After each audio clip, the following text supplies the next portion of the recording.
नमस्कार। YouTube के channel D education hub में मैं धर्मानंद आपका स्वागत करता हूं। आज हम लोग सॉल्व करेंगे 8 दिसंबर 2019 को हुए सीटेट के पेपर को सॉल्व करेंगे। अगर आप सीटेट की तैयारी कर रहे हैं तो आपके लिए वीडियो बहुत ही महत्वपूर्ण साबित होगी।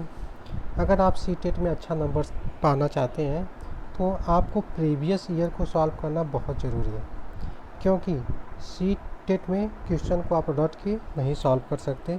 इसके लिए आपको पेडागोगी को समझना होगा और आंसर अच्छे से समझ के देना होगा, और इसके लिए आपको प्रीवियस ईयर के पेपर को सॉल्व करना बहुत ही आवश्यक है। चलिए देखते हैं। आज हम लोग इस वीडियो में 30 क्वेश्चन बाल विकास एवं शिक्षा शास्त्र का सॉल्व करते हैं। चलिए देखते हैं। क्वेश्चन नंबर 1, भाषा के अर्जन एवं विकास के लिए सर्वाधिक संवेदनशील अवधि कौन सी है? हम लोग ऑप्शन पढ़ते हैं। जब तक हम ऑप्शन पढ़ते हैं तब तक आप अपने दिमाग में आंसर को सोच लीजिए। इसके बाद जो आंसर हम बताएंगे इससे आप आंसर को जान पाएंगे। ऐसे आपको आइडिया मिलेगा 30 क्वेश्चन में मैंने कितना क्वेश्चन सही किया है। चलिए देखते हैं। पहला क्वेश्चन, भाषा के अर्जन एवं विकास के लिए सर्वाधिक संवेदनशील अवधि कौन सी है? जन्म पूर्व अवधि, दूसरा है प्रारंभिक बाल्यावस्था, मध्य बाल्यावस्था, किशोरावस्था। इसका सही जवाब है ऑप्शन नंबर 2, प्रारंभिक बाल्यावस्था। चलिए आगे बढ़ते हैं। क्वेश्चन नंबर 2 देखते हैं। निम्नलिखित में से कौन सी लॉरेंस कोहलवर के द्वारा प्रस्तावित नैतिक विकास की एक अवस्था है? पहला प्रसुप्त अवस्था, सामाजिक अनुबंधन अभिविन्यास, मूर्त संक्रियात्मक अवस्था, उद्योग बनाम अधीनता अवस्था। इसका ऑप्शन नंबर 2 सही होगा आपका, सामाजिक अनुबंधन अभिविन्यास। क्वेश्चन नंबर 3 देखते हैं। कक्षा में परिचर्चा के दौरान एक शिक्षक प्रायः लड़कियों की तुलना में लड़कों पर अधिक ध्यान देता है। यह किसका उदाहरण है? जेंडर पक्षपात, जेंडर पहचान, जेंडर संबद्धता, जेंडर समरूपता। इसका आपका सही आंसर है ऑप्शन नंबर 1, जेंडर पक्षपात का। चलिए आगे देखते हैं। क्वेश्चन नंबर 4, बच्चों में जेंडर रूढ़िवादिता एवं जेंडर भूमिका अनुरूपता को कम करने के लिए निम्नलिखित में से कौन सी पद्धति प्रभावशाली है? जेंडर पक्षपात के बारे में परिचर्चा, जेंडर विशिष्ट भूमिकाओं का महत्व देना, जेंडर पृथक खेल समूह बनाना, जेंडर पृथक बैठने की व्यवस्था करना। इसका आपका ऑप्शन नंबर 1 सही है, जेंडर पक्षपात के बारे में परिचर्चा। चलिए क्वेश्चन नंबर 5 देखते हैं। निम्नलिखित में से किस मनोवैज्ञानिक ने बच्चों को ज्ञान के सक्रिय जिज्ञासु के रूप में देखते हुए उनके चिंतन पर सामाजिक एवं सांस्कृतिक विषय वस्तुओं के प्रभाव को महत्व दिया है? पहला John B Watson, Lev Vygotsky, Jean पियाजे, लॉरेंस कोहलवर। इसका सही जवाब है आपका ऑप्शन नंबर 2, लेव वाइगोत्स्की। चलिए आगे क्वेश्चन देखते हैं। क्वेश्चन नंबर 6, जिंगसा पहेली को करते समय 5 वर्ष की नजमा स्वयं से कहती है, नीला टुकड़ा कहाँ है? नहीं, यह वाला नहीं है, गाढ़े रंग वाला जिससे यह जूता पूरा बन जाएगा। इस प्रकार की वार्ता को वाइगोत्स्की किस तरह संबोधित करते हैं? व्यक्तिगत वार्ता, जोर से बोलना, प्राण ढांचा, आत्म केंद्रित अवस्था। इसका सही जवाब है ऑप्शन नंबर 1, व्यक्तिगत वार्ता। चलिए क्वेश्चन नंबर 7 देखते हैं। बच्चों को संकेत देना तथा आवश्यकता पड़ने पर सहयोग प्रदान करना निम्नलिखित में से किसका उदाहरण है?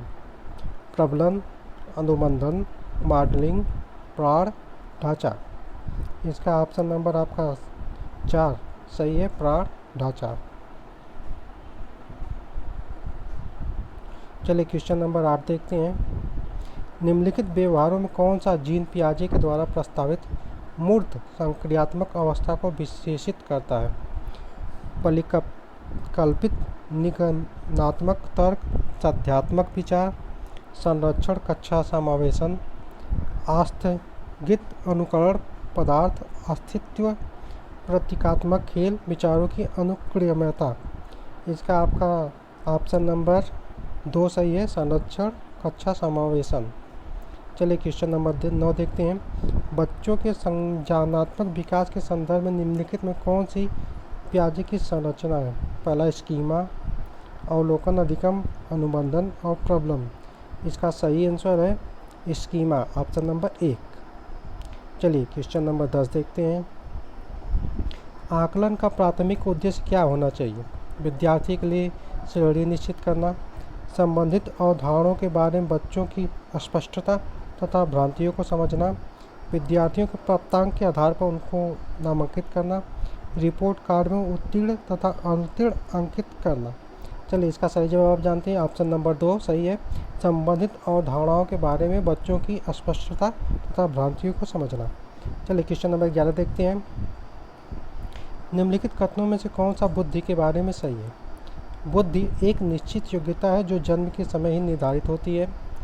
बुद्धि को मानकीकृत परीक्षणों के प्रयोग से सटीक रूप से मापा या निर्धारित किया जा सकता है।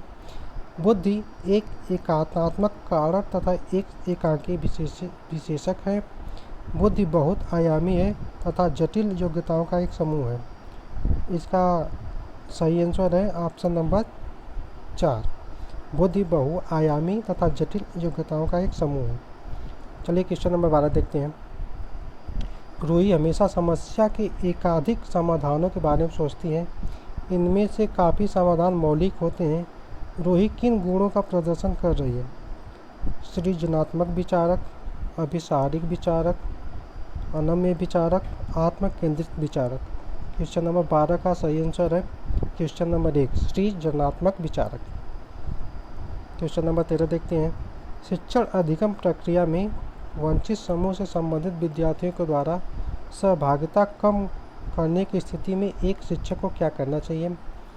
बच्चों को विद्यालय छोड़ने के लिए कहना चाहिए। इस स्थिति को जैसी है स्वीकार करनी चाहिए। इन विद्यार्थियों से अपनी अपेक्षाओं को कम करना चाहिए। अपनी शिक्षण पद्धति पर विचार करना चाहिए तथा बच्चों की सहभागिता में सुधार करने के लिए नए तरीके ढूंढना चाहिए। चलिए इसका सही जवाब है ऑप्शन नंबर 4।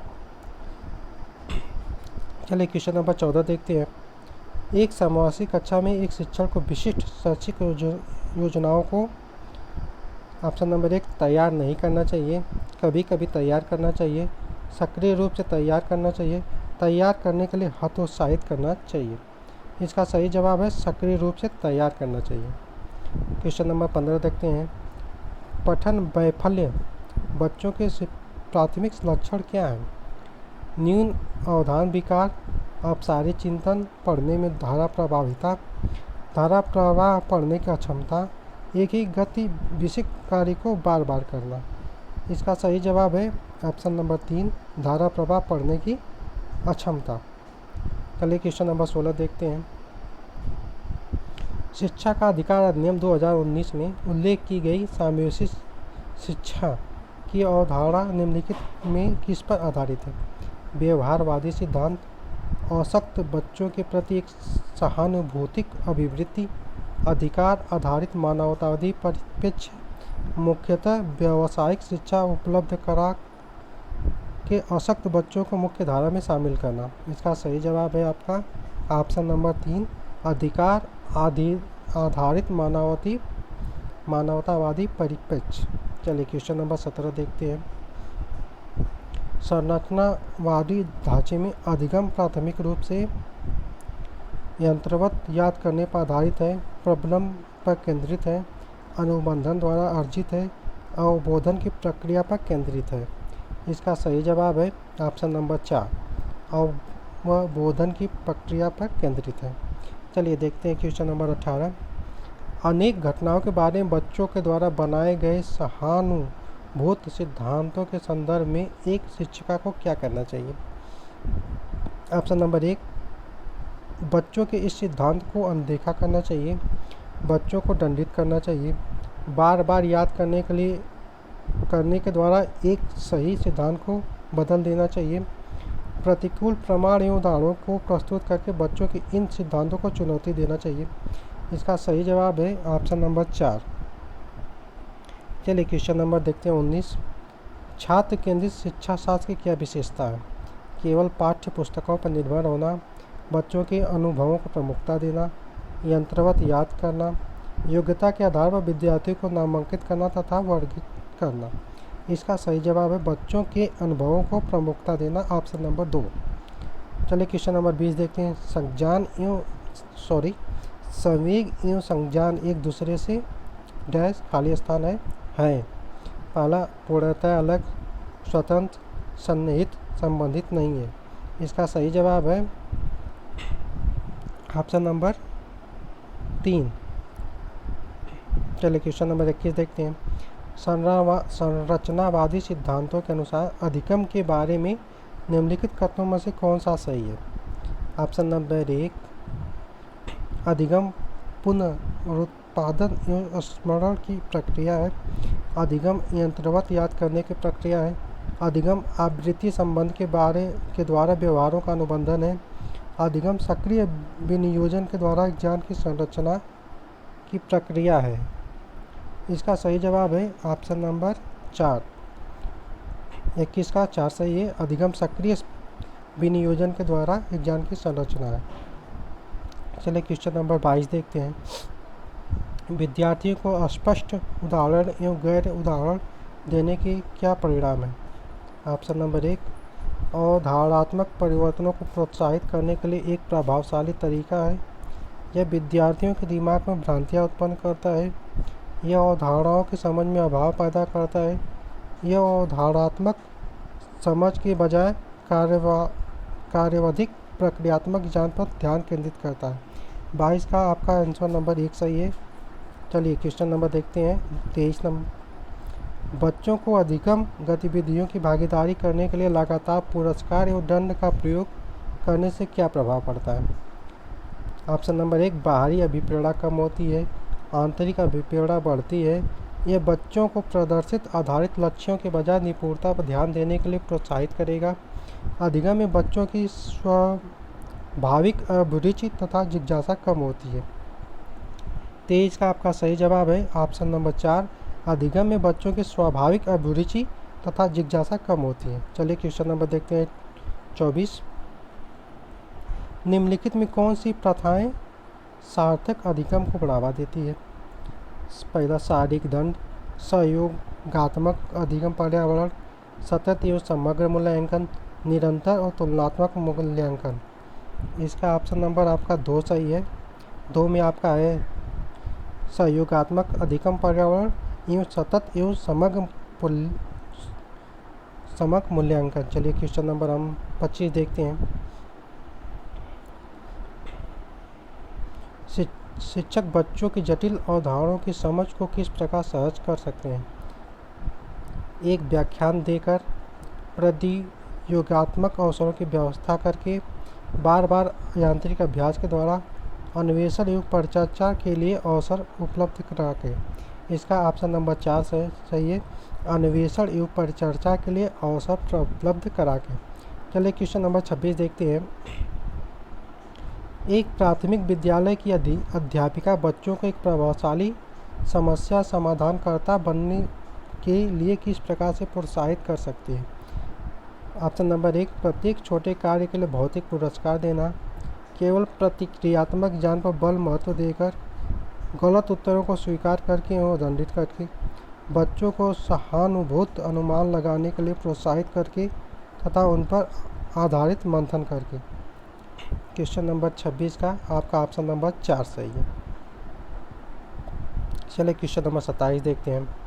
निम्नलिखित अवधि में से किसमें शारीरिक वृद्धि एवं विकास तीव्र गति से घटित होता है? पहला शैशवावस्था एवं प्रारंभिक बाल्यावस्था, प्रारंभिक बाल्यावस्था एवं मध्य बाल्यावस्था, मध्य बाल्यावस्था एवं किशोरावस्था, किशोरावस्था एवं वयस्कता।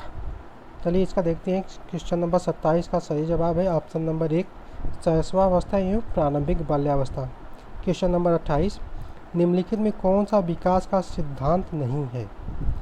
क्वेश्चन नंबर ऑप्शन नंबर 1, विकास जीवन पर्यंत होता है, विकास परिवर्त्य होता है, विकास आनुवांशिकता एवं पर्यावरण दोनों के द्वारा प्रभावित होता है, विकास सार्वभौमिक तथा सांस्कृतिक संदर्भ से इसे प्रभावित नहीं करते हैं। नहीं है तो इसका ऑप्शन नंबर आपका 28 का 4 है। विकास सार्वभौमिक तथा सांस्कृतिक संदर्भ में इसे प्रभावित नहीं करते हैं। चलिए क्वेश्चन नंबर 29 देखते हैं। व्यक्तिगत भिन्नताओं का प्राथमिक कारण क्या है? लोगों के द्वारा माता पिता से प्राप्त आनुवंशिक संकेत पद्धति, जन्मजात विशेषताएं, पर्यावरणीय प्रभाव, आनुवंशिकता और पर्यावरण के बीच जटिल पारस्परिक क्रिया। इसका ऑप्शन नंबर 4 सही है। आनुवंशिकता और पर्यावरण के बीच जटिल पारस्परिक क्रिया। क्वेश्चन नंबर 30 देखते हैं। निम्नलिखित में से कौन सा द्वितीयक सामाजिकीकरण एजेंसी का उदाहरण है?